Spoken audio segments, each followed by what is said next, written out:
বগুড়ার শিবগঞ্জে এক কিশোরীকে অপহরণের অভিযোগে ৬ জনের বিরুদ্ধে শিবগঞ্জ থানায় মামলা করেছেন কিশোরীর বাবা জিল্লুর রহমান।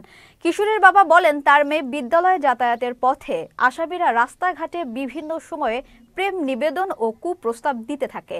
বিষয়টি পরিবারকে জানালে তারা এই আসামিদের উত্ত্যক্ত করা থেকে বিরত থাকতে বলে, কিন্তু তারপরও তারা বিভিন্ন সময় উত্ত্যক্ত করতে থাকে। সবশেষে ৩০ এপ্রিল সন্ধ্যায় আসামিরা ওই কিশোরীকে জোরপূর্বক সিএনজিতে তুলে নিয়ে অপহরণ করে। আমার মেয়ের আসছে ১ মাস যাবত আমার কোনো খোঁজ নেই। আমি জানি আমার মেয়েটা কি অবস্থার মধ্যে আছে। আজ কতদিন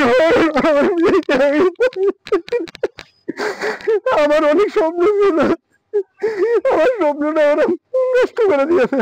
নাম রনিক হাসান, সে আমার মেয়েকে অপহরণ করে, তার সাথে আরো ৫ জন আসামি, তারা যৌথভাবে আমার মেয়েটাকে আমার বাসার নিচতলা থেকে অপহরণ করে নিয়ে চলে গেছে।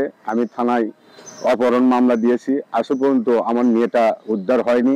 এই ছেলেটা অনেকভাবেই ডিস্টার্ব করে আমার মেয়েকে। আমরা অভিভাবককে ডাকে জানাইছি যে তোমাদের ছেলেকে তোমরা সেভে নাও, আমাদের মেয়ে পড়াশোনা করছে, ভালো ছাত্রী, তাকে আমরা পড়াবো। এদের পরিবার একবারে ছেলেকে সহযোগিতা করছে, সবাই জানে, সবাই এরা সহযোগিতামূলক। আমার মেয়ে মনে করেন বাড়ির থেকে এরা অপহরণ করে নিয়ে গেছে সবাই মিলে। এই মামলা তদন্ত এসআই রাজীব মামলাটি তদন্ত করতেছে। আমরা আসামি গ্রেফতার এবং ভিকটিম উদ্ধারের জন্য সর্বোচ্চ চেষ্টা করতেছি। তারা যেখানে থাক আমরা যত দ্রুত সম্ভব আমরা তাদেরকে ভিকটিম উদ্ধার করবো এবং আসামিকে গ্রেফতার করবো।